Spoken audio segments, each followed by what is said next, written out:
Meus caros irmãos e amigos, professores e alunos da Escola Dominical, pastores, companheiros da obra do Senhor, eu vos cumprimento nesta hora com a paz do Senhor Jesus Cristo. É com alegria que nós, mais uma vez, nos propomos a trazer para vocês o assunto do próximo domingo, onde estaremos estudando a segunda lição do segundo trimestre do ano de 2020. Neste trimestre, nós estamos aprendendo sobre o assunto a Igreja eleita, redimida pelo sangue de Cristo e selada com o Espírito da promessa. São uma série de lições que tratam sobre a carta aos Efésios.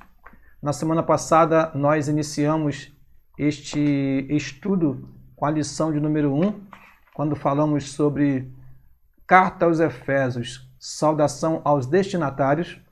E hoje queremos transmitir para você um conteúdo que possa lhe ajudar, lhe auxiliar na hora de você desenvolver a sua aula em classe.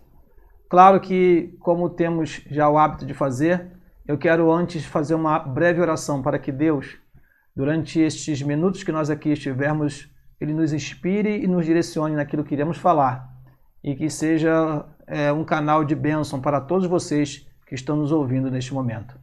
Pai querido, no nome de Jesus, teu Filho, nós queremos te agradecer pela oportunidade que temos de mais uma vez trazer para os professores, alunos, pastores, companheiros nossos, Senhor, o ensino da Escola Dominical do próximo domingo, que durante o momento que aqui estivermos, o teu Espírito possa nos direcionar naquilo que vamos falar. É a nossa oração, no nome de Jesus. Amém e amém.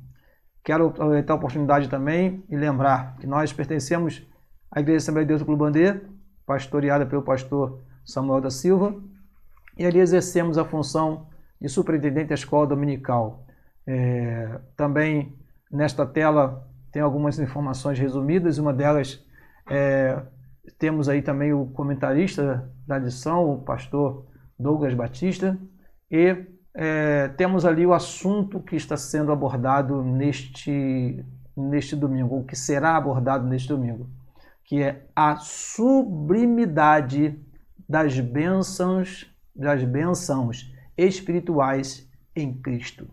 Eu quero convidar você a pegar a sua revista Escola Dominical, tê-la nas mãos neste momento, durante esta aula. Se você dispõe da revista, tenha em suas mãos. Você que também é estudante da Bíblia e habitualmente também acompanha pela leitura, tenha sempre uma Bíblia nas suas mãos. Nós sempre procuramos ter em nossas mãos exemplares da Palavra do Senhor. Eu recomendo aos professores sempre ter mais de uma versão da Bíblia e sempre procurar comparar versões e ver de forma mais ampla o assunto estudado e retratado pelas várias versões e traduções da Bíblia. Isso enriquece muito a aula em classe e abre também a mente do professor para o assunto com maior profundidade. Bom, meus queridos, nós vamos então começar aqui falando sobre qual é o nosso texto áureo. O texto áureo se encontra na carta aos Efésios, no capítulo 1, versículo 3, ou capítulo 1, versículo 3, como queiram. Diz assim esse versículo: Bendito o Deus e Pai de nosso Senhor Jesus Cristo, o qual nos abençoou com todas as bênçãos espirituais nos lugares celestiais em Cristo. Este é o nosso texto áureo. A verdade prática, que é sempre uma frase que resume a lição, ou seja, é a lição traduzida numa frase de modo bem prático e aplicável. Isto é a verdade prática. Diz assim: Deus nos elegeu em Cristo antes da fundação do mundo para que desfrutássemos das bênçãos espirituais. Nesta lição nós começaremos a ver a doutrina da eleição, que vai ser complementada na lição de número 3, que é do próximo domingo, e mais precisamente falaremos sobre as bênçãos espirituais.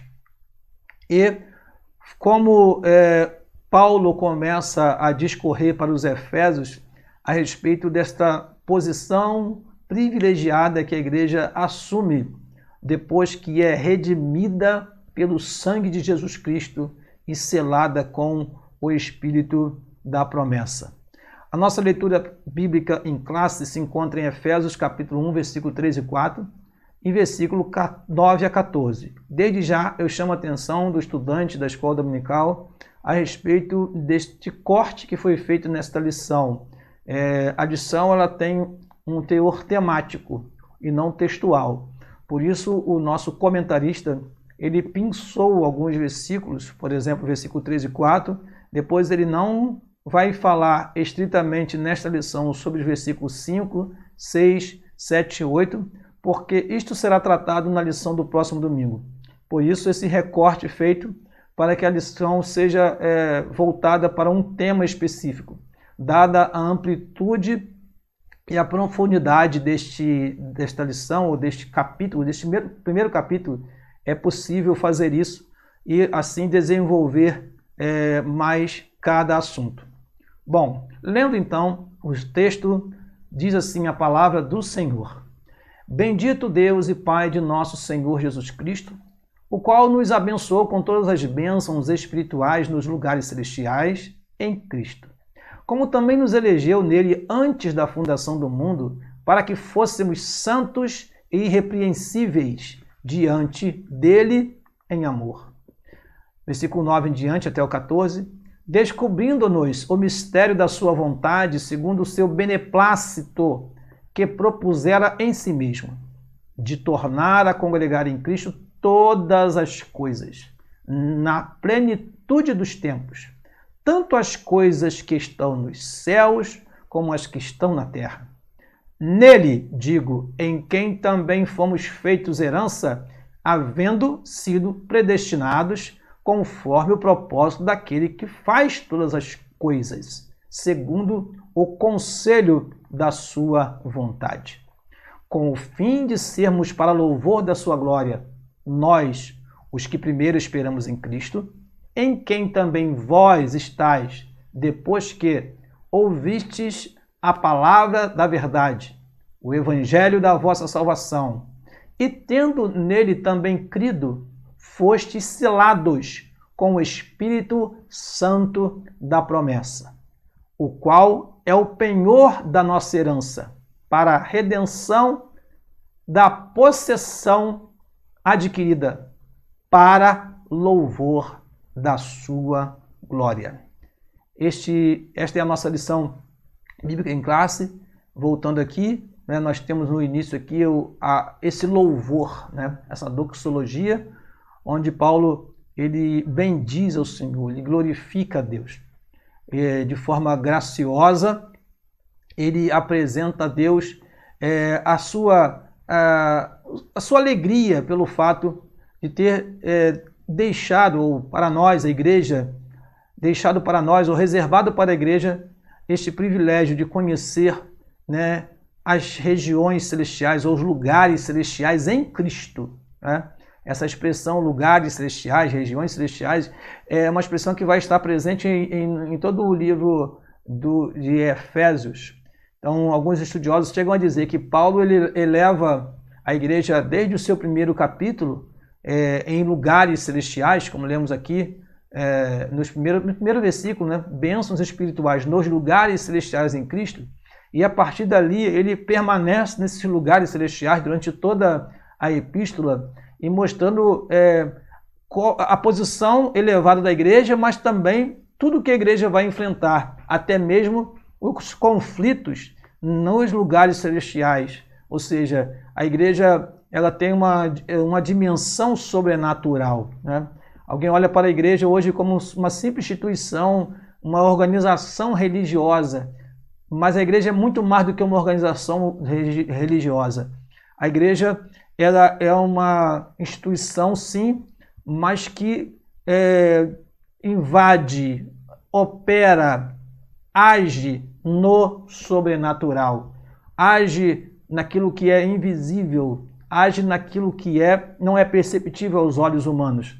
Então nós temos bênçãos celestiais, nós temos bênçãos nos lugares celestiais dadas através da pessoa do Senhor Jesus Cristo para nós. O nosso objetivo, então, geral é este: esclarecer as bênçãos espirituais concedidas por Cristo Jesus. Os objetivos específicos são refletir a respeito da nossa nova posição em Cristo, uma nova posição em Cristo. Evidenciar a realidade de uma vida cristocêntrica, ou seja, Cristo no centro de tudo e de todos. Uma vida cristocêntrica. Explicar que o Espírito Santo desempenha importante papel no plano da salvação.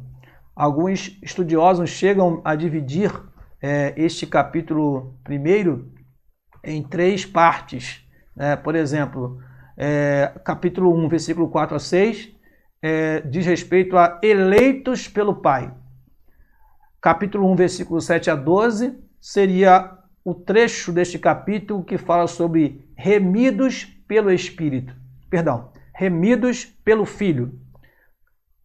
Efésios 1, 7 a 12. E a última parte, selados com o Espírito Santo, capítulo 1, versículo 13 a 14. Repetindo, a primeira parte seria eleitos pelo Pai, capítulo 1, versículo 4 a 6. A segunda parte, remidos ou redimidos, como queiram, pelo Filho, por Jesus Cristo, que se rendeu por nós, ou pagou o preço para a nossa salvação. Nós vamos ver esse versículo daqui a pouco. Então, Cristo morreu por nós. O Pai nos elegeu. O Cristo pagou o preço da nossa redenção. E por último, para que isso seja aplicado em nossos corações e nas nossas vidas, nós somos selados pelo Espírito Santo da promessa. E nós vamos tratar desse assunto no meio desta lição, que fala da atuação da Trindade na obra da redenção. Bom, a introdução da nossa lição, se você tem a sua revista aí, você pode observar, ela começa falando sobre a abordagem da grandeza, excelência e perfeição do projeto divino para conceder bênçãos aos seus escolhidos. Meus queridos irmãos, tudo que Deus faz é perfeito. Tudo que Deus faz é baseado no seu plano. Tudo que Deus faz é baseado no que Ele predeterminou. Deus não trabalha sem planos, Deus não trabalha com improvisos, Deus não trabalha tapando brechas, tentando reparar aquilo que foi, entre aspas, mal feito por Ele. Não, Deus trabalha com plano. O plano de Deus, ele é um plano grande, né? As coisas de Deus são coisas grandes. Deus é um Deus grande, né? O grande amor de Deus foi que nos constrangeu, né? A grande misericórdia de Deus é que nos alcança. Enfim, Deus é Deus de coisas grandes, preciosas, excelentes, né? Perfeitas. E essa perfeição do plano divino é que faz com que ele tenha, desde antes da fundação do mundo, já preparado algo que seria revelado posteriormente. O Paulo vai chamar isso de mistério, que é a igreja. E esse plano feito anteriormente, ele é chamado de eleição, e nós vamos aprender na semana que vem. Existe um teor de predestinação nisso, que não é uma predestinação individual, mas coletiva, e trataremos disso na próxima semana, e alguma coisa já neste assunto. Mas o importante é isso: Deus não foi pego, não foi tomado de surpresa em momento algum da história. Tudo o que aconteceu, ele conhecia, porque ele além de conhecer todas as coisas, além de ser onisciente, ele é um Deus que tem em suas mãos todo o controle. Ele é eterno e vai além daquilo que nós possamos imaginar em termos de divindade. A mente humana não consegue entender Deus, né, na sua plenitude.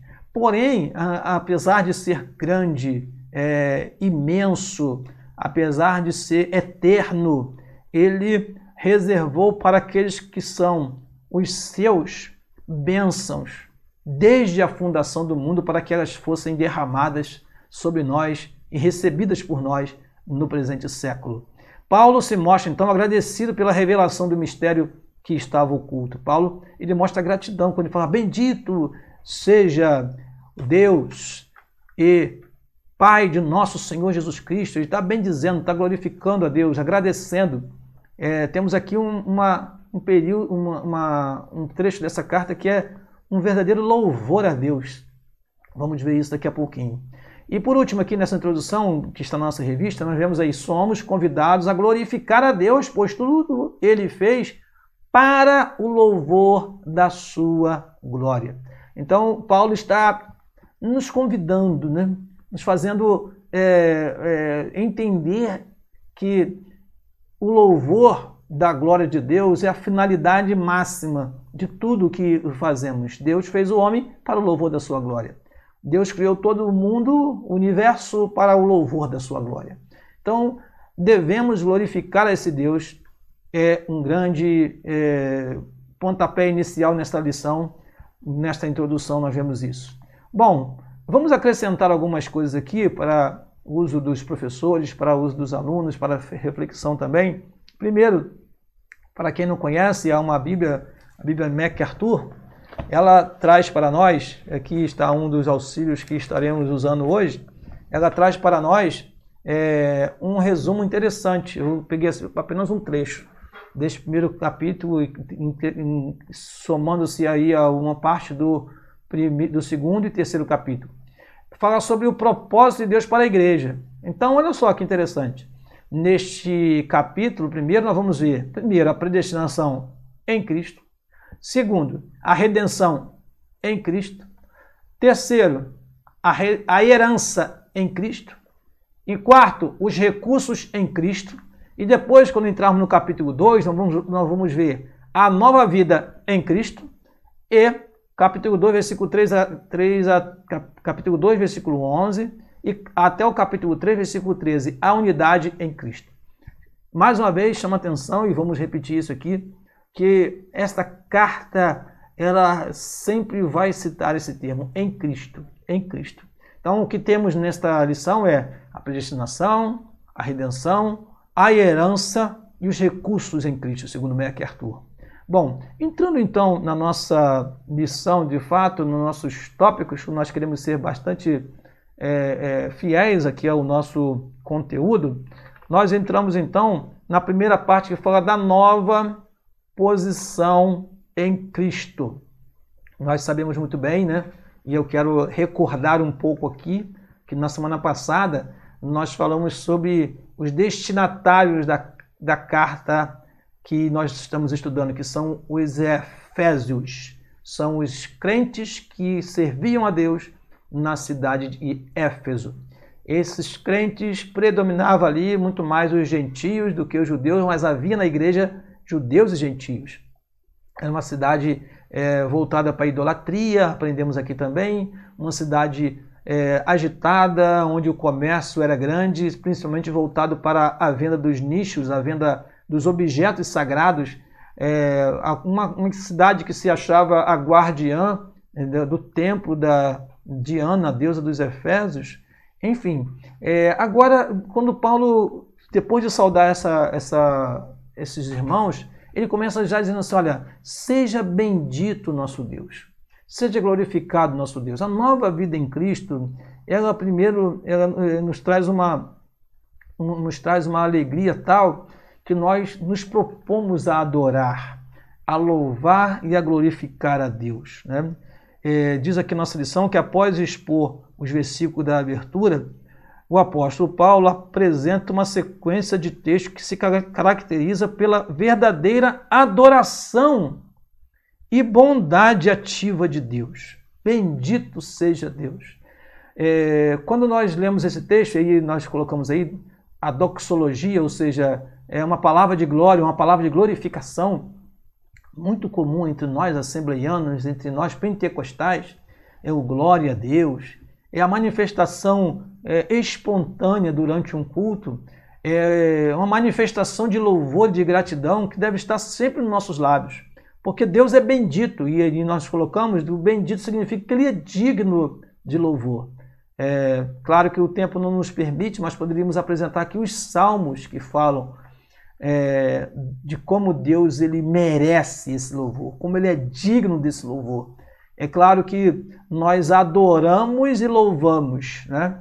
Adorar é em relação àquilo que ele é como pessoa.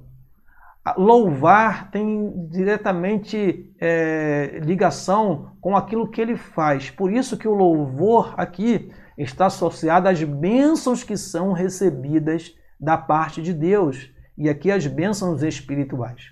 Então nós bendizemos a Deus, nós glorificamos a Deus, nós exaltamos a Deus, até porque ele faz tudo para a sua glória. E nós não podemos deixar de glorificá-lo então, né? Então está ali escrito que ele faz para o louvor da sua glória. Depois, o tópico número 2, né, desse item fala bênçãos espirituais. Todas as bênçãos espirituais em Cristo. Eu chamo a atenção do estudante da Bíblia para essa expressão, todas as bênçãos espirituais em Cristo. O Evangelho, ele é um Evangelho pleno. O Evangelho, ele é um Evangelho que deve alcançar a todos, deve ser levado a todos, né? E eu chamo a atenção de você para Marcos 16, versículo 15, que diz assim, ide por todo o mundo, pregar o Evangelho a toda criatura. Então, o todo está presente no Evangelho. O Evangelho é Evangelho para todos. Repito, quando falamos de Evangelho, estamos falando de um Evangelho que é de forma plena. O Evangelho não veio para uma parte das pessoas, senão não era mandado, não haveria essa grande comissão de nós sairmos e ir em busca das almas que estão nos lugares mais distantes deste mundo, a fim de notificá-los a respeito da salvação em Cristo Jesus, o nosso Senhor. Eu não coloquei esse texto aqui, mas você pode ler também em Mateus capítulo 28, versículo 19 e 20, que diz assim, portanto, ide e ensinai todas as nações, batizando-as em nome do Pai, do Filho e do Espírito Santo, ensinando-as a guardar todas as coisas que eu vos tenho mandado. E eis que estou convosco todos os dias, até a consumação dos séculos. Amém. Outro texto que nos chama a atenção sobre esse tudo e todos é Atos dos Apóstolos, no capítulo 2. Eu vou ler para você esse texto, que fala também dessa plenitude do derramamento do Espírito Santo, a plenitude do Evangelho. O Evangelho é um Evangelho pleno. Olha o que diz aqui, vou ler rapidamente para você. E cumprindo-se o dia de Pentecostes, estavam todos reunidos no mesmo lugar. E de repente veio do céu um som como de um vento veemente, impetuoso, e encheu toda a casa em que estavam assentados. E foram vistas por eles línguas repartidas como que de fogo, os quais pousaram sobre cada um, ou seja, sobre todos. Naquele momento, versículo 4, e todos foram cheios do Espírito Santo e começaram a falar em outras línguas, conforme o Espírito Santo lhes concedia que falasse. E aí o texto segue, versículo 5, e em Jerusalém estavam habitando judeus, varões de todas as nações que estão debaixo do céu. Você vai ver no versículo 7 a palavra todos, no versículo, duas vezes a palavra todos no versículo 7, Atos 2, 7. Você vai ver também no versículo 11 a palavra todos, no versículo 12, Atos 2, 12. Enfim, o Evangelho, ele é um Evangelho que deve ser expandido, propagado para todos. E assim nós temos todas as bênçãos. Eu coloquei aqui na tela seguinte, a sequência dessa aula, quando fala que todos são esses, né? Que bênçãos são essas, melhor dizendo? Todas as bênçãos espirituais. Eu tenho aqui uma Bíblia que pode ser conhecida sua, a Bíblia de Jerusalém, que ela apresenta 6 bênçãos que são citadas ou encontradas nesse versículo. A Bíblia de Jerusalém, você pode ter uma dela também em casa, que é importante para o estudo, nos diz o seguinte, a primeira bênção seria o chamado dos eleitos à vida santa, aliás, já iniciada de maneira mística pela união dos que creem no Cristo glorioso, que tem bastante associação com o que está escrito na nossa revista ali no item 1. Ele nos elegeu para sermos santos. Então a primeira bênção espiritual é a possibilidade de nós sermos santos, porque o nosso Deus é santo. Diz o texto lá de 1 Pedro que nós somos participantes. Pedro, o apóstolo Pedro, ele fala que nós somos participantes da natureza divina. Então, é importante que saibamos que isso é uma bênção que foi dada por Deus. Quem éramos nós? Né?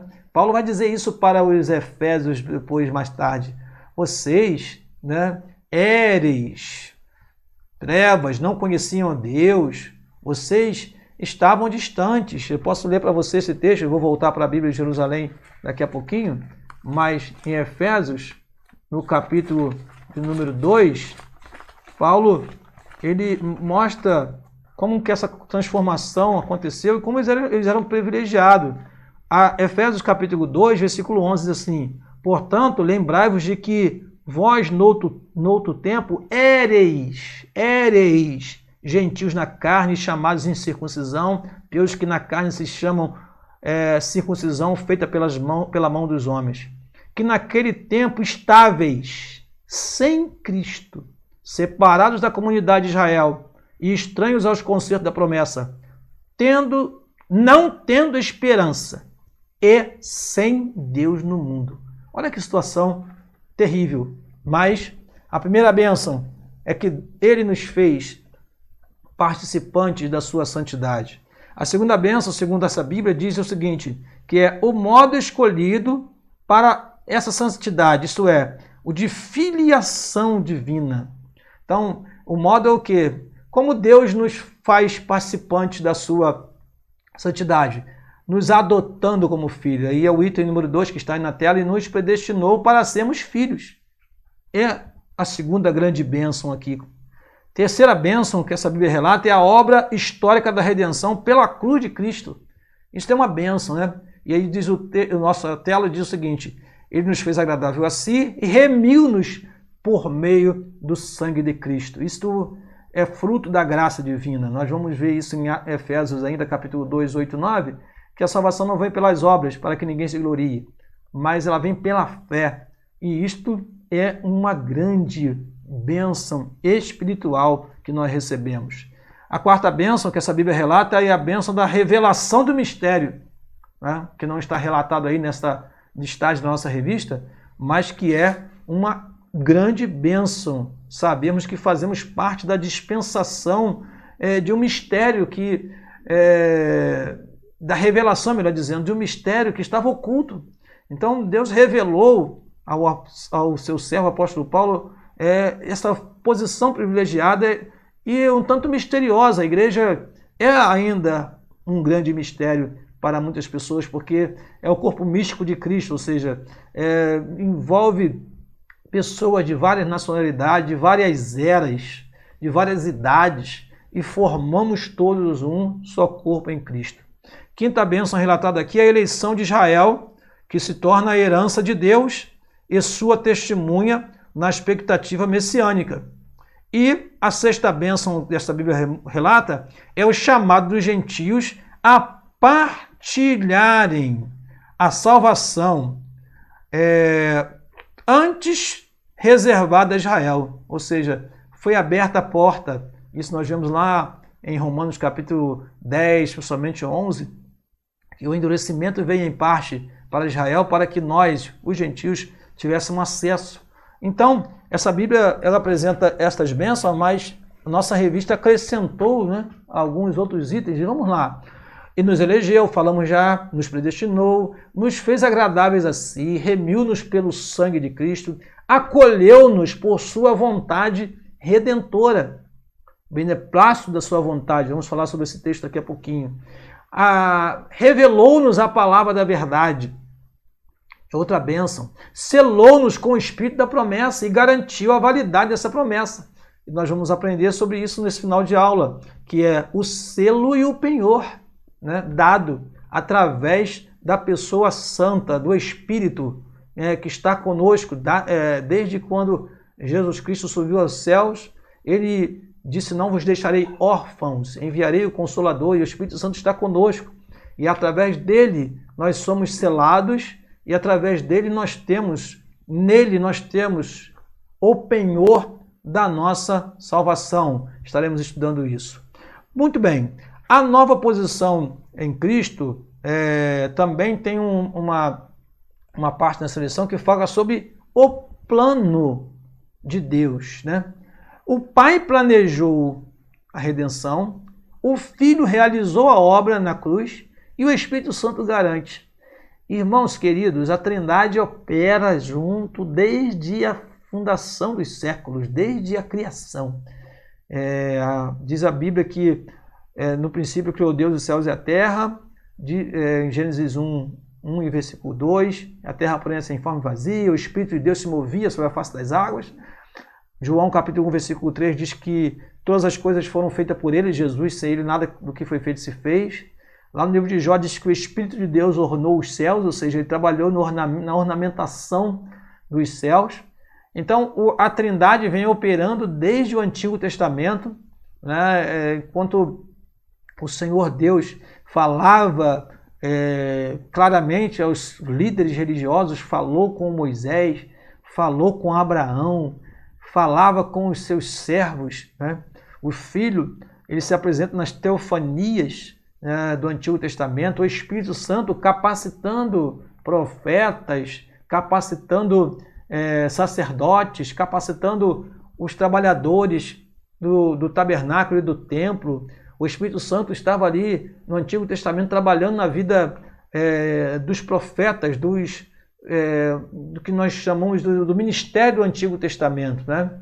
Separando essas pessoas, capacitando, como foi o caso de Sansão, que era impelido pelo Espírito Santo.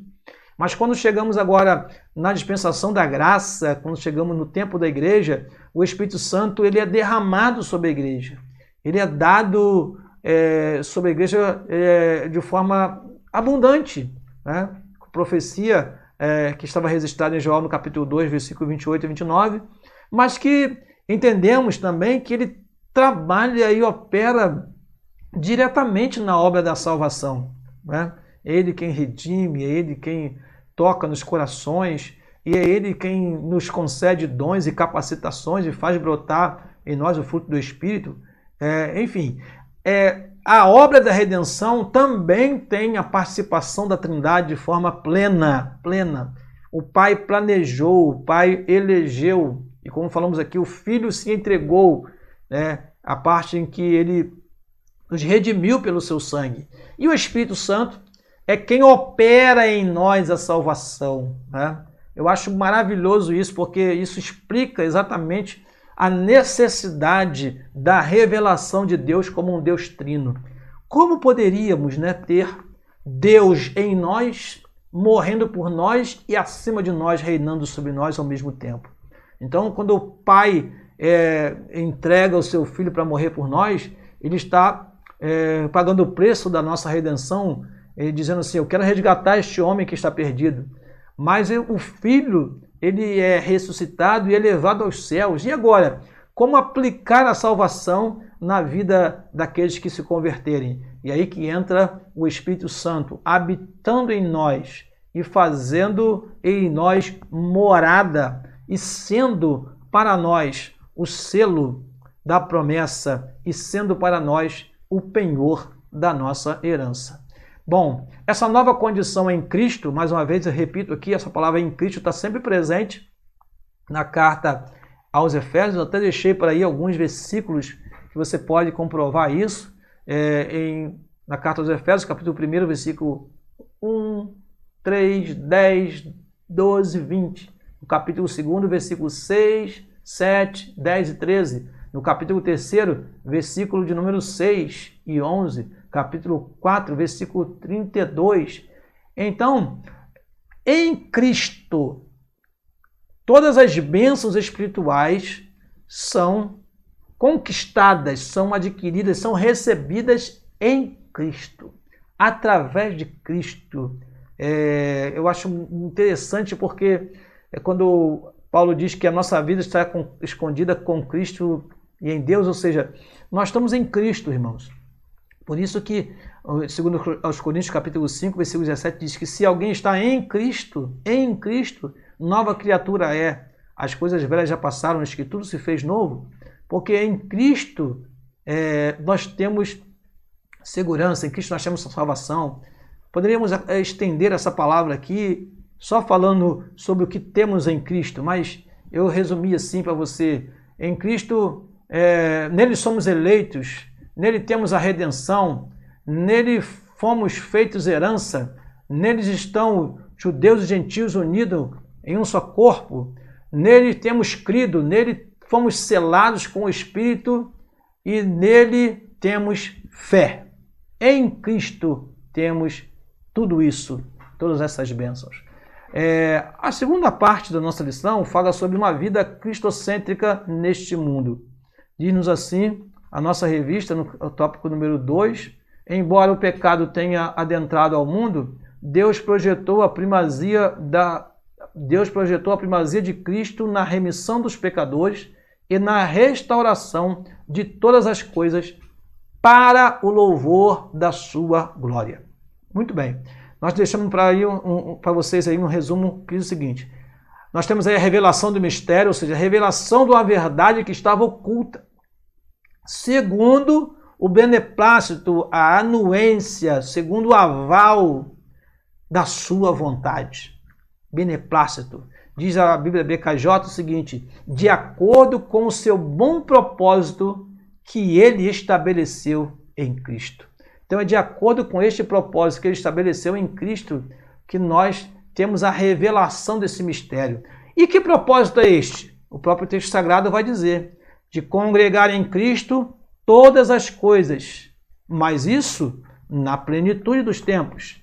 Eu vou ler para você a carta aos Efésios, no capítulo 1, para que você possa entender melhor o contexto. Diz assim, versículo 4, Efésios 1, 4. Como também nos elegeu nele antes da fundação do mundo, para que fôssemos santos e irrepreensíveis diante dele em caridade, e nos predestinou para filhos da adoção por Jesus Cristo, para si mesmo, segundo o beneplácito da sua vontade, para o louvor da sua glória, pela qual nos fez agradáveis a si no amado, em quem temos a redenção pelo seu sangue, a remissão das ofensas segundo as riquezas da sua graça, que ele fez abundar para conosco em toda a sabedoria e prudência, descobrindo-nos,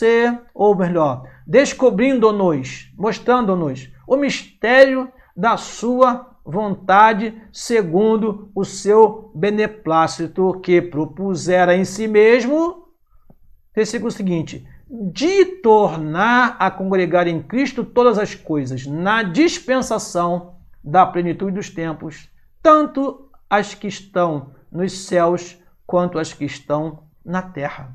Então, que propósito é esse? Congregar em Cristo todas as coisas. E todas as coisas, irmãos, quando se fala de todas as coisas mesmo.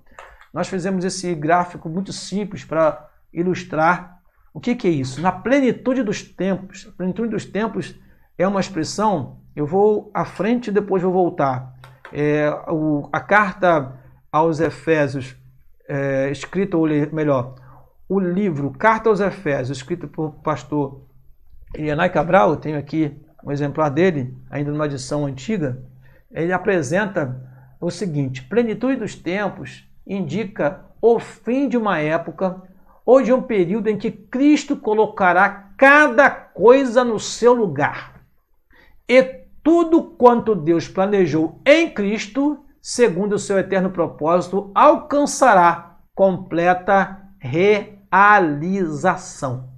Então veja que plenitude dos tempos aqui é quando chegar o momento em que todas as coisas estarão no seu devido lugar, estarão sendo colocadas na devida ordem. E aí eu chamo a atenção de vocês para algumas coisas que nós colocamos nesse gráfico. Quando falamos de todas as coisas, eu coloquei algumas setas sem nenhum nome, né? Sem nenhuma identificação, mas eu coloquei do lado esquerdo do que vemos agora aí. A todas as coisas em relação aos povos. Israel, Cristo e nações. O Senhor Jesus Cristo vai congregar a si, né? Congregar em si, ou Deus congregará em Cristo tudo o que diz respeito a Israel, tudo que diz respeito à igreja e às nações. Quando isso, pastor Daniel? Sim, quando for tratado, quando o Senhor Deus tratar com cada um destes povos. Né? Quem é que vai socorrer Israel no momento em que o anticristo estará afligindo Israel no final da grande tribulação? Cristo. Quem estará com a igreja durante todo o tempo após o arrebatamento? Cristo. Quem é que vai reger as nações durante o milênio? Cristo. Então, igreja, nações e Israel estarão congregados em Cristo. Olhando para o outro lado dessa ilustração, temos céus, terra e inferno. Quem é que vai reger os céus e a terra? Cristo reinará nos céus e a terra, que serão uma mesma grei. E o inferno estará sob o seu domínio, sob o seu controle, porque diz em Apocalipse capítulo 1, versículo 18, que ele viveu e foi morto, mas eis que ele está vivo para todo sempre e tem nas mãos a chave da morte e do inferno. Então, em Cristo serão congregadas todas as coisas, porque serão julgados, todas as pessoas que forem levados para o lago de fogo e enxofre, para a condenação eterna, passarão pela pessoa do Senhor Jesus Cristo. Será congregada em Cristo todas as pessoas. Isso está escrito lá no livro de Apocalipse. Olhando para a parte de cima dessa ilustração, nós temos anjos e homens. No grande juízo do trono branco, todos os homens, todos os ímpios, aqueles que não foram ressuscitados, aqueles que não vivem uma vida com Deus, com Cristo e a sua igreja, todos os homens ímpios, todos serão congregados em Cristo. Os anjos, todos eles estarão ao seu redor, os santos anjos, e aqueles que o desprezaram, aqueles que seguiram a rebelião de Satanás e foram precipitados dos céus, também serão julgados por Cristo para serem lançados no lago de fogo e enxofre. Enfim, todas as coisas serão congregadas em Cristo. Repito, embaixo dessa ilustração temos a política, a economia. Cristo reinará pessoalmente nessa terra e ele vai reger as nações com vara de ferro, ele vai dominar as nações, ele será rei sobre tudo e sobre todos. A economia, tanto abalada nos nossos dias, em função das pestes, o próprio Jesus Cristo assumirá toda a responsabilidade sobre as nações e as regerá. Então, na plenitude dos tempos, que em alguns momentos da Bíblia, em Gálatas 4:4, por exemplo, significa tempo certo, mas a plenitude dos tempos aí significa o final de uma era, o final de um tempo em que tudo isto será congregado numa só pessoa. E aí que está revelado um grande mistério, né? Hoje se preocupam-se com os reinos, melhor dizendo, se preocupam-se com os políticos e com as nações que dominam politicamente e economicamente o mundo. Mas nada disso se compara ao que será o reino milenial de Cristo, quando ele vai congregar a si todas as coisas. A nossa revista chega a falar isto, né, de forma bem clara. Você pode observar aí, quando diz assim, Paulo revela que o plano divino é fazer convergir em Cristo todas as coisas. Isto inclui tudo o que foi criado por Cristo, para Cristo, e o que subsiste em Cristo. Implica dizer que todo o universo, céus e terra estarão submissos à autoridade e soberania de Cristo. É uma grande lição para nós neste domingo, sabermos que qual é a nossa posição. Isso que é importantíssimo falar para você agora, né? E, pastor Daniel, e daí? E onde estaremos nós? Eu quero lhe confortar com uma palavra. Quando o apóstolo Paulo escreveu aos Tessalonicenses, ele falou assim aos Tessalonicenses no capítulo 4, versículo 16 e 18, perdão, 17 e 18. Depois nós, o que ficarmos vivos, seremos arrebatados juntamente com ele nas nuvens, a encontrar o Senhor nos ares, e assim estaremos sempre com o Senhor. Vou repetir.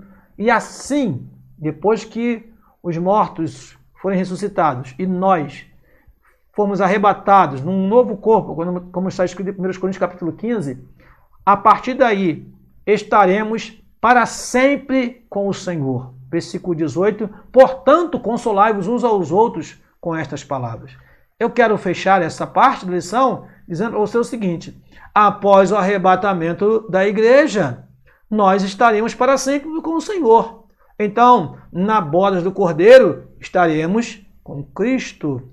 No tribunal de Cristo, onde serão jogadas as nossas obras, o tratamento aos irmãos, onde serão dadas as coroas, as recompensas, nós estaremos com Cristo. Na manifestação de Cristo em glória, logo no final da grande tribulação, quando Cristo vier dos céus com poder e grande glória, Cristo vem, nós estaremos com Ele. Cristo pisará nesta terra e reinará nesta terra durante 1000 anos. Se Cristo está reinando nesta terra durante 1000 anos, nós reinaremos com Ele. Então, aonde Cristo estiver, nós estaremos, porque nós somos a noiva, nós somos a esposa, nós somos o corpo e Ele é a cabeça. Aí você deve começar a entender, se ainda não entendeu, o grande privilégio que temos em sermos salvos, lavados pelo sangue de Jesus. Porque Deus nos elevará a uma posição tal que muitos não entenderão, porque nós receberemos corpo glorioso, nós estaremos para sempre com o Senhor, próximo de Cristo, reinaremos com Ele. Diz a Bíblia lá em Apocalipse capítulo 1, que Ele nos fez reis e sacerdotes, se não me falha a memória, é Apocalipse, no capítulo 1, versículo de número 6, está aqui, ó. E nos fez reis e sacerdote para Deus e seu Pai, a Ele glória e poder para todos sempre. Amém. Então, reinaremos com Ele sobre tudo e sobre todos, conforme diz a palavra de Deus. Isso alegra muito o nosso coração saber do grande privilégio que temos. Então, baseado nisso, nós escrevemos o seguinte: a igreja tem participação privilegiada neste propósito eterno. Por essa razão, a igreja, foi eleita e predestinada desde a fundação do mundo. Então, isso não é coisa de Deus dar um jeitinho, não. Nós já estávamos predestinados, né? Não no sentido individual, mas no sentido coletivo. Eu não vou me aprofundar nesse assunto, porque nós estaremos aqui na próxima semana falando sobre isso. A restauração de todas as coisas só é possível através da obra perfeita da redenção em Cristo. Veja que interessante. Todas as coisas só serão congregadas em Cristo porque Ele pagou o preço daquilo que fez com que tudo se perdesse. O preço para eliminar, né, os efeitos danosos de uma coisa chamada pecado. Então, o sacrifício de Jesus Cristo, ele é capaz de salvar-nos do pecado hoje, sim, mas existe um propósito eterno nisso. Eu acho muito interessante quando falamos nisso, porque nós não temos como falar disso sem falar de escatologia.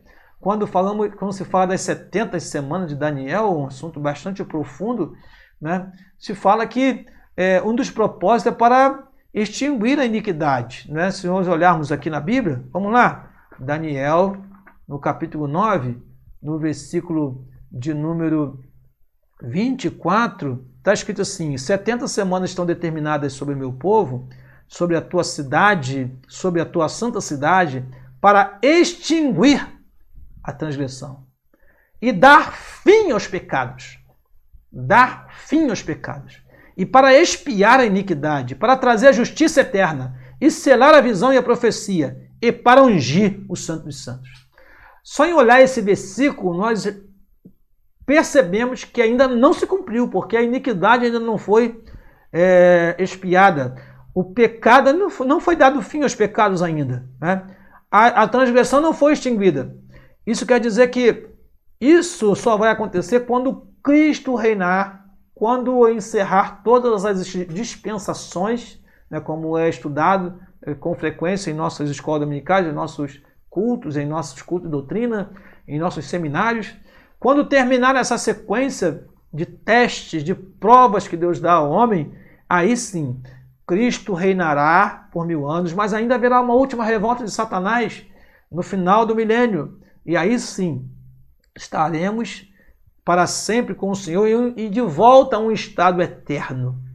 Cristo congregará a si todas as coisas e para isso, para que ele pudesse resolver o grande problema da humanidade, ele teve que se entregar por nós. E essa redenção, e aí que eu acho interessante, mas a última frase que eu coloquei nesse resumo, ou nesse parágrafo, foi o seguinte: em Cristo, a restauração de todas as coisas só é possível através da obra perfeita da redenção em Cristo, e após a sua partida, ou seja, Cristo nos deixou aqui, não foi? Para nós prosseguirmos. É a igreja, somos nós, seu corpo, quem deveria ou quem deve propagar esta obra às gerações vindouras. Então, sobre nós está a responsabilidade de continuar pregando o evangelho de salvação, de transformação, de resgate, de redenção para aqueles que creem, para que todos aqueles que creem não pereçam, mas tenham a vida eterna. Então, o resgate de vida continua sendo feito através da sua igreja. Daí a importância, daí Deus nos eleger antes da fundação do mundo, né? Para que pudéssemos levar a palavra aos que ainda não a receberam. Ainda neste tópico, temos o louvor da sua glória, e Paulo ele faz uma distinção, né, muito interessante, quando ele fala nós os judeus e vós os gentios. Mas ele, ao mesmo tempo que ele faz essa distinção, ele diz, olha, mas todos nós estamos unidos em Cristo, né? Todos nós temos direito, né, somos herdeiros da promessa. Se nós olharmos lá Efésios capítulo 2, versículo 11 a 22, não vou ler porque é um texto um pouco extenso, mas mostra exatamente isso. A parede que fazia divisão foi derribada. Agora em Cristo nós somos um só corpo, judeus e gentios. E é importante que esse texto fala sobre que isso é para o louvor da sua glória. É para glorificarmos a Ele, é para exaltarmos a Ele. Quando falamos assim de evangelizar, de ganhar alma, por que temos que ganhar alma? Às vezes a pessoa fala assim, porque para o louvor da sua glória, é para que ele seja louvado, né? Para que ele seja glorificado. E eu lembro aqui um texto de Isaías 43, versículo 21, que diz, esse povo que formei para mim, para que me desse o quê? Para que me desse louvor. Então, nós precisamos entender a nossa posição. Engraçado que esse texto, interessante, aliás, que esse texto, quando fala de para o louvor da sua glória e também que ele nos fez para a sua glória, ou esse povo que formei para mim, para que me desse louvor, esse louvor não quer dizer assim, dar louvor apenas a Deus, né? Em outras versões da Bíblia, eu não vou mostrar isso para você aqui agora, mas disse que é para que nós propagássemos o seu louvor. Esse povo que formei para mim, algumas versões da Bíblia diz, para que propagasse o meu louvor, para que expandisse o meu louvor, ou seja, para que as pessoas no mundo possam louvar também a Deus pelos seus grandes feitos.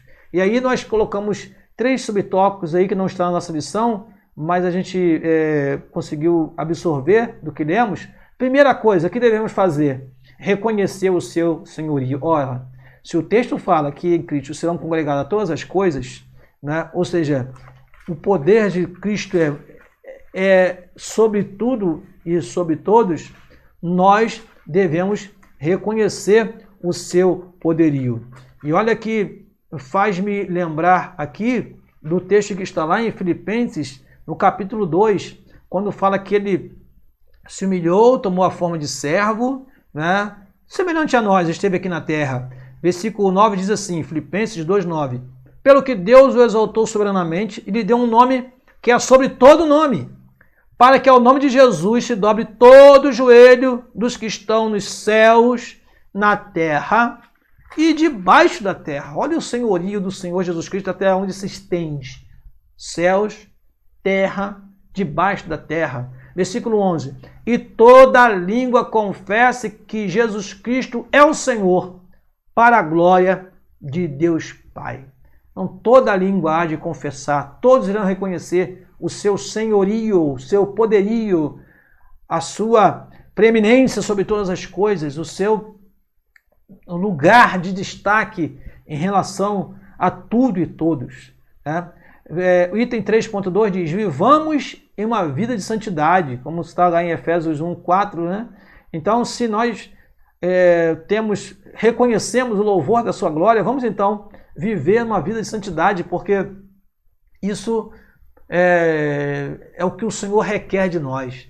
E o último item, 3.3, compartilhemos a sua palavra, para que outros também louvem, para que outros também entendam. E aí a gente vai novamente aquele texto, Isaías 43:21.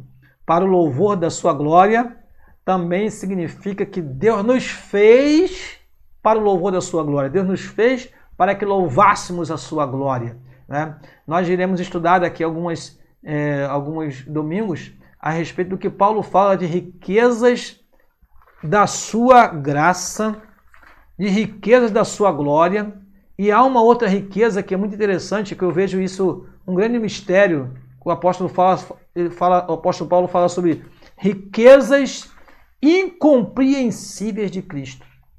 Eu acho maravilhoso, porque esse termo graça e glória, glória e graça, me leva para o Antigo Testamento, para um texto lá do Salmo, no capítulo de número 84. Aliás, seria mais correto, e é mais correto, dizer Salmo de número 84, porque os salmos são cânticos, são louvores.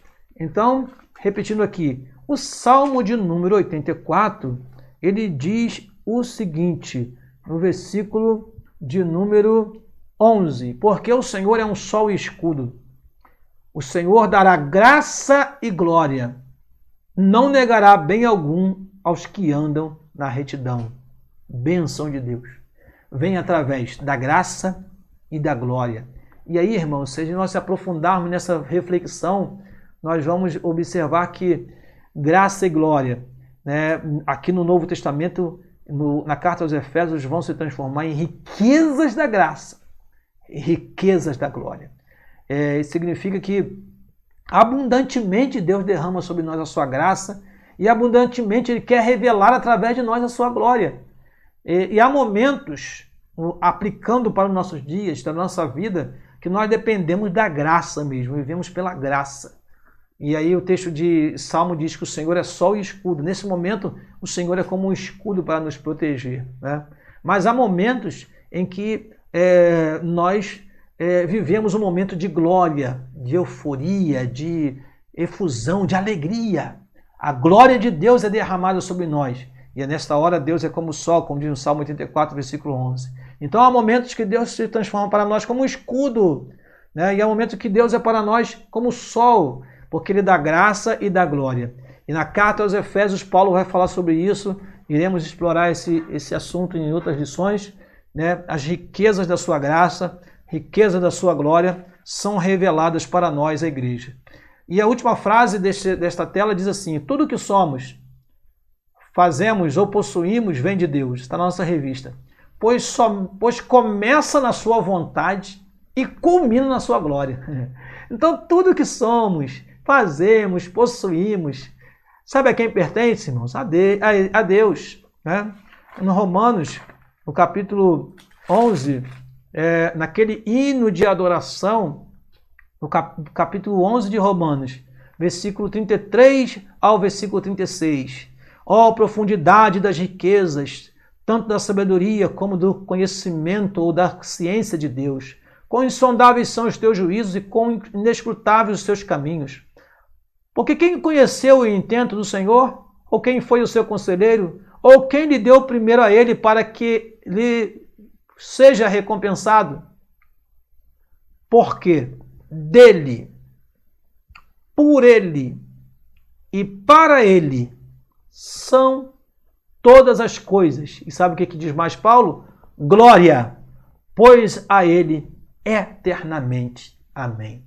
Então, se estamos aqui neste momento, se você está me ouvindo agora, é porque Deus assim te concedeu, né? Foi de sua inteira vontade. Mas tudo isso que fazemos culmina na glória de Deus, termina na glorificação a Deus. Vamos prosseguir então na nossa aula. Tópico número 3, o Espírito Santo, o penhor da nossa herança. O texto sagrado fala sobre selo, o selo do Espírito Santo. E aí, dando uma olhada rápida na nossa revista, diz assim a nossa revista: aquele que ouve a palavra de Deus, o Evangelho da Salvação, e por meio da fé se rende a Cristo, recebe o selo do Espírito Santo no momento da conversão. Então, naquele momento, a pessoa é selada. O selo nada tem a ver com alguém que quase foi batizado com o Espírito Santo. Antigamente se entendia muito isso. É divulgado isso, mas isso não é o selo do Espírito Santo. O selo do Espírito Santo é o que nós vamos ler aqui agora. É o sinal de propriedade e posse pessoal. Quando a pessoa se rende a Jesus, ele é selado pelo Espírito Santo. A partir daquele momento, ele tem um selo. E se alguém, diz a Bíblia Sagrada, não tem o Espírito de Cristo, não pertence a Cristo. Isso na versão NVI. Se alguém não tem o Espírito de Cristo, esse tal não é dele, né? Então, para termos a pessoa, ou para pertencermos a Jesus, para estarmos em Cristo, é preciso que sejamos selados pelo Espírito. E aí, lembramos, mais uma vez, que o Espírito é aquele que convence, regenera, purifica, santifica, produz no crente o fruto do Espírito. Aqui poderíamos avançar pela paracletologia, que é o estudo do Espírito Santo, e falar abundantemente do que é este selo do Espírito Santo. Este selo deve permanecer em nós até o dia da redenção. Efésios, no capítulo 4, no versículo 30, nos diz assim: e não entristeçais o Espírito Santo de Deus, no qual estáis selados para o dia da redenção. Este selo para o dia da redenção tem uma ligação diretamente com a ideia de penhor, que nós vamos ver daqui a pouquinho. E é interessante falar também que esse termo selado também tem uma ligação, ou também foi usado para falar da pessoa do Senhor Jesus Cristo. E vou ler este versículo para você, que ele não está na nossa lição, mas diz exatamente o seguinte: 6:27. João, capítulo 6, versículo 27. Trabalhai não pela comida que perece, mas pela comida que permanece para a vida eterna, a qual o Filho do Homem vos dará. Porque a este o Pai, Deus, o selou. O que é isso, pastor Daniel? Deus, o Pai, o selou. E aí nós colocamos aqui para você entender. Selado aqui significa designado, aprovado, reconhecido, autorizado pela voz que veio do céu, pela descida do Espírito Santo como uma pomba. Naquele momento do batismo, houve aquela confirmação. Ele foi selado, ele foi marcado, ele foi designado, aprovado. O próprio Deus disse: este é o meu Filho amado, em quem tenho todo o meu prazer, em quem me comprazo. E aí está uma prova do pertencimento, uma prova da posse pessoal, uma prova de que ele realmente era o Messias enviado. Nós, servos do Senhor, precisamos e recebemos sim este selo do Espírito Santo. Este selo, eu quero aprofundar um pouquinho mais essa observação. O nosso Meir Pirman, no seu livro Conhecendo as Doutrinas da Bíblia, que nós temos como um best-seller da teologia, né? Ele fala o seguinte: o seguinte costume era comum em Éfeso, no tempo de Paulo. Um negociante ia ao porto selecionar certa madeira e então a marcava com o seu selo. Era um sinal de reconhecimento da possessão. Ele não levava aquela madeira naquele momento, mas ele: olha, eu vou levar esse produto aqui é meu, mas eu não vou transportá-lo agora. Virar um carregador e virar buscá-lo. Então o que se fazia? Colocava nela o selo. Mais tarde, mandava seu servo com o selo e ele trazia a madeira que tivesse marcada. ou melhor, que tivesse a marca correspondente. Essa explicação nos ajuda a entender o que Paulo está querendo mostrar aqui aos Efésios. E é interessante como Paulo ele se utiliza dos elementos pertencentes àquela cultura. Né? Aqui ele usa o selo, lá em Efésios capítulo 6, ele vai usar a armadura dos soldados romanos que estavam possivelmente à sua frente naquele momento de prisão, porque Efésios, a carta aos Efésios é uma carta da prisão. Então, o selo era o quê? Era essa garantia de posse. Nós somos selados pelo Espírito Santo porque pertencemos a Deus através da obra da redenção. Por isso a nossa lição está tratando disso. A igreja é redimida pelo sangue de Cristo e selada com o selo do Espírito Santo da promessa. Então nós temos na nossa vida de selo, é claro, obviamente, que esse selo ele se evidencia através da nossa vida, da nossa devoção, que faz com que o fruto do Espírito brote em nós, e aí percebemos, né, que somos realmente filhos de Deus, quando frutificamos para Deus. Eu me lembro que uma vez me encontrei com uma pessoa de uma seita, que eu não vou citá-la, mas que não acredita que nós vamos para o céu, e essa pessoa disse para mim assim, quem te garante que você vai para o céu? E eu disse para ela o seguinte, olha, o Espírito Santo que me habita testifica com o meu Espírito que eu sou salvo e que eu sou o cidadão dos céus. Eu estou debaixo de uma promessa divina. Vou e voltarei para vós. Isto é ser selado, é ser marcado para o dia da redenção. O penhor da nossa herança. Penhor, aqui a nossa revista também fala sobre isso, significa depósito, garantia, ou uma primeira parcela, usada para assegurar o preço ou garantir o pagamento de algo. Incluía-se a ideia de segurança, ou melhor, inclui-se a ideia de segurança, a ideia de posse. Né? Então, preste atenção. Somos de Cristo. Mas, qual é a segurança que nós temos que pertencemos a Cristo, que somos salvos? Nós temos o penhor desta herança. Nós temos o penhor, ou seja, nós temos o Espírito Santo que está em nós, que diz assim, olha, o resgate final será feito. Olha, a salvação completa será feita, porque nós fomos salvos, somos salvos e seremos salvos.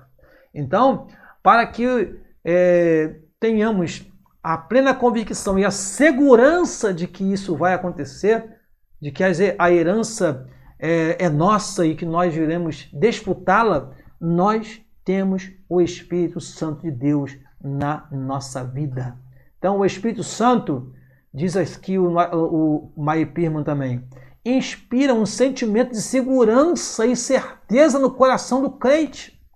Eu vou parar por aqui para que você reflita comigo. Não é bem assim quando nós sentimos a presença de Deus na sua igreja, não é bem assim quando nós oramos e sentimos o derramar do Espírito Santo, nós nos sentimos seguros na nossa fé. Não é assim quando nós evidenciamos os dons espirituais, quando nós oramos e as pessoas enfermas são curadas, nós oramos e o demoniado ele fica liberto. Essas coisas, essas práticas da vida cristã nos dão uma segurança, a certeza no nosso coração que nós somos filhos de Deus, que nós pertencemos a Deus. Isto é, nós temos o penhor conosco. Ele é o penhor ou as primícias da nossa herança celestial, diz o texto. Uma garantia da glória vindoura. Os crentes têm sido selados, mas devem ter cuidado que façam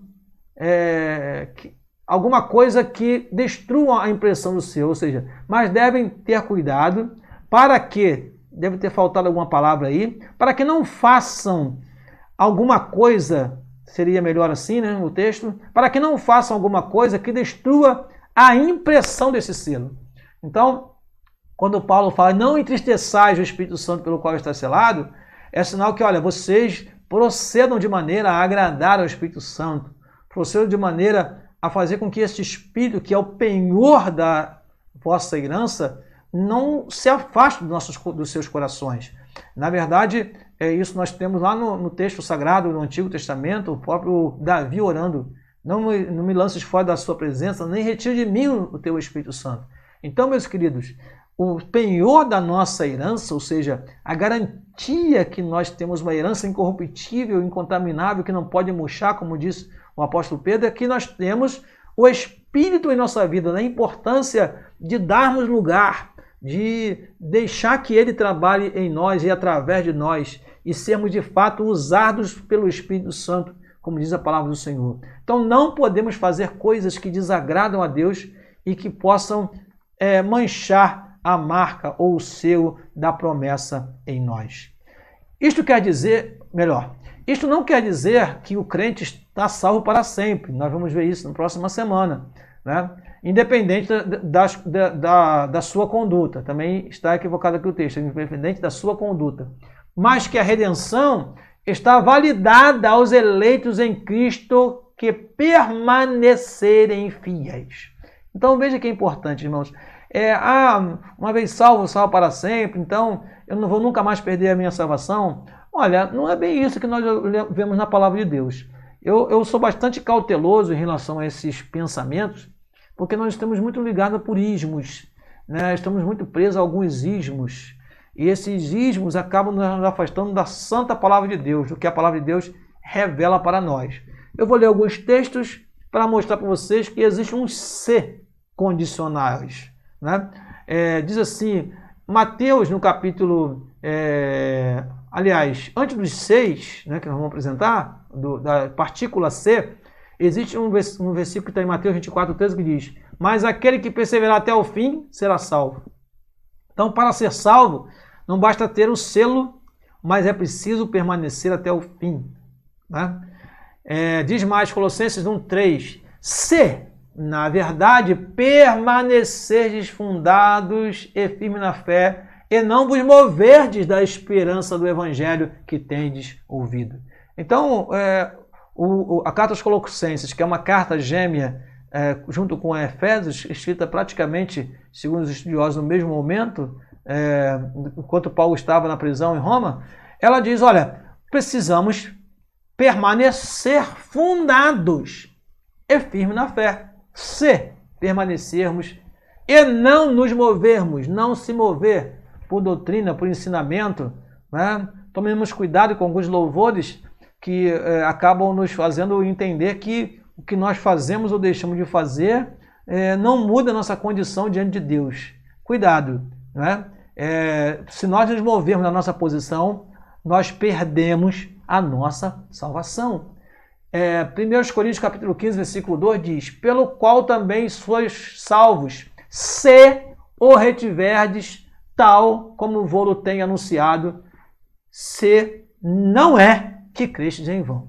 Então, temos aí, se retivermos.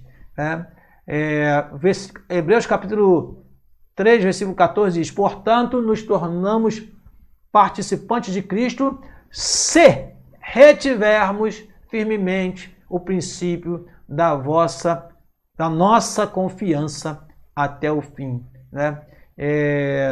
Carta aos Hebreus chega a dizer: retenhamos firmes a confissão da nossa esperança, porque Ele é fiel, porque fiel é Deus, mas precisamos reter, segurar.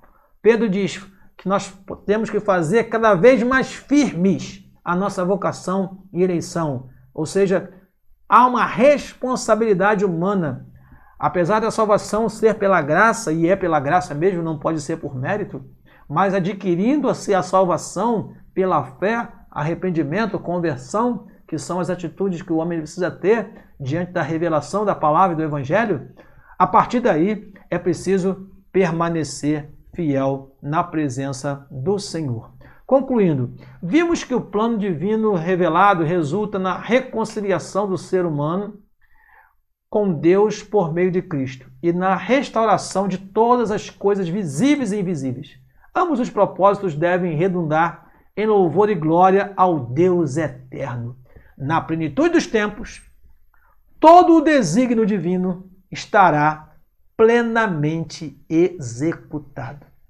Então, meus queridos irmãos, nós terminamos aqui esta lição agradecendo a Deus por mais este momento tão importante que nós tivemos de estudo da sua palavra e dizendo para você que é professor, leia a revista, se possível, faça a leitura completa da carta aos Efésios.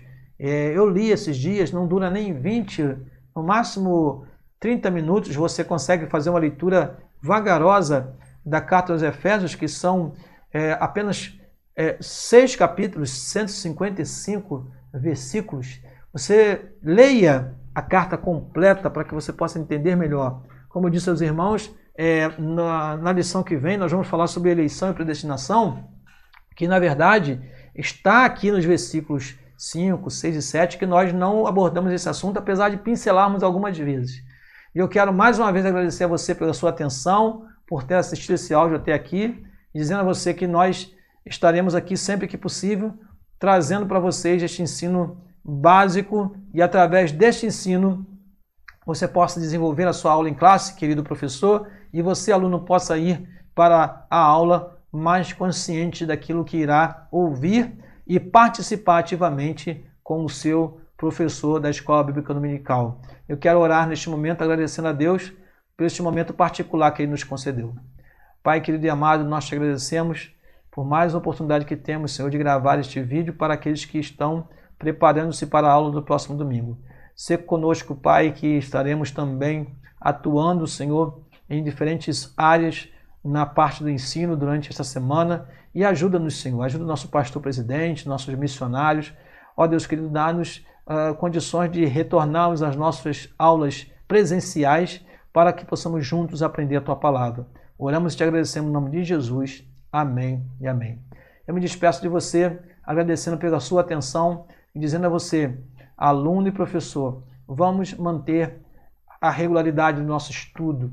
Aprofunde-se, leia, esteja sempre atento aos detalhes da revista Escola Dominical para que você possa ter subsídio e condições de desenvolver bem a aula e você, aluno, também participar ativamente. Eu agradeço, aqui fica o meu abraço, pastor Daniel Rosa Dutra, seu amigo, irmão, um servo de Cristo, que labuta, que trabalha na área do ensino com muito amor e dedicação. Deus te abençoe, em nome de Jesus. Amém.